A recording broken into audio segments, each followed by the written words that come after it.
ହୀରାକୁଦ ପାଣି ଛାଡ଼ିବା ପରେ ଫୁଲୁଛି ମହାନଦୀ। ମହାନଦୀ ସମେତ ଅନ୍ୟ ଶାଖା ନଦୀରେ ଜଳସ୍ତର ବଢ଼ୁଛି। 29 ତାରିଖ ପର୍ଯ୍ୟନ୍ତ ମହାନଦୀର ଉପରମୁଣ୍ଡରେ ପ୍ରବଳ ବର୍ଷା ହେବା ନେଇ ପାଣିପାଗ ବିଭାଗ ଆକଳନ କରିଛି। ହୀରାକୁଦର 20ଟି ଗେଟ୍ ଦେଇ ବନ୍ୟା ଜଳ ନିଷ୍କାସିତ ହେଉଛି।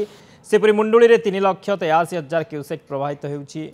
ଉପରମୁଣ୍ଡରେ 86.00 ଓ ତଳମୁଣ୍ଡରେ 83.10 ବନ୍ୟା ଜଳ ପ୍ରବାହିତ ହେଉଛି।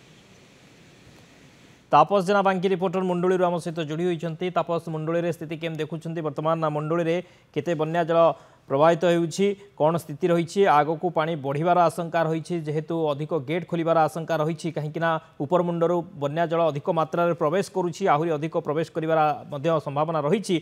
तो वर्तमान स्थिति कौन देखुं केते पानी प्रवाहित होउछि मुंडुली, आग को जदि आउ पानी आसे स्थिति कौन रहिबो? शक्ति देखु बर्तमान मुंडोलीर स्थिति जदि कहबा मु आपनको चित्र प्रथम देखेबी। ये हूँ मुंडोलीर चित्र देखिपे महानदीर धीरे धीरे तो कहबानी क्रमागत भाव में बढ़ी चलती कहीं सकाଳେ जिते आम खबर प्रसारण करते 3,84,000 क्यूसेक बन्या जल मुंडोली प्रभावित होता किंतु वर्तमान सुधा जहाँ 9टा सुधा जहाँ सूचना रही 4 लाख पार कर सारे मुंडोलीर जलस्तर बर्तमान 4,36,000 जल मुंडोली प्रभावित होती।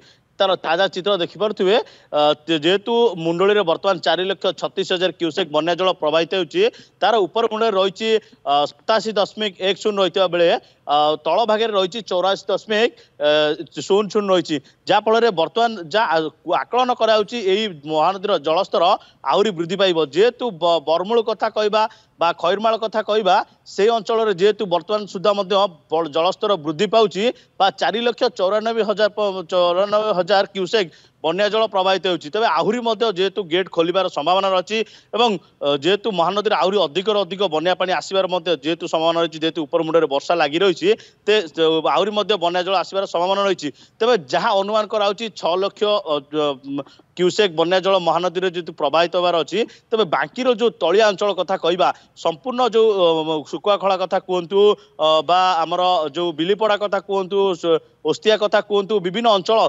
जलमग्न हम बा संपूर्ण गाँ जलगर धीरे धीरे गाँ संपूर्ण गाँ भितर जल प्रवेश करिबो बा विभिन्न रास्तार कटअप हम और मुख्य रास्ता जी कहबा तालबस्त बिलीपड़ार जो मुख्य रास्ता रही है से प्रथम कटअप हम जदि आम कहबा हुलुहुला पोल से कटअप हम जेहेतु धीरे धीरे वृद्धि पाउछि जलस्तर बा संध्या सुधा कहुच्छी 5 लाख पार करिबो। तेबे देखा जाउछि जहाँ सूचना रहुछि आहरी जेहेतु अधिक 6 लाख रु अधिक पानी हम तेणु बाकी देखा मिल सामान्य मध्यम धरण बन्या परिस्थिति आशंका रही किंतु वर्तमान सुधा जेहेतु स्थिति को संपूर्ण नियंत्रण दिन रही जलस्तर स्थिर रही महानदी अच्छी किंतु वर्तमान सुधा जेहेतु कौन बन्या परिस्थिति उपजिने ना किंतु जहाँ आकलन कराऊँच आग को बन्या परिस्थिति उपजी पारे कहीं जेहेतु उपरमुंडे वर्षा लगी रही हीराकुद को आज जल प्रवेशर मात्रा बढ़िबो बोली जहाँ सूचना रही तेज हीराकुदर जदि बन्या जल आसिला बा अधिक गेट खोलागला तेज महानदीर जलस्तर वृद्धि पाइब। शक्ति ओके अधिक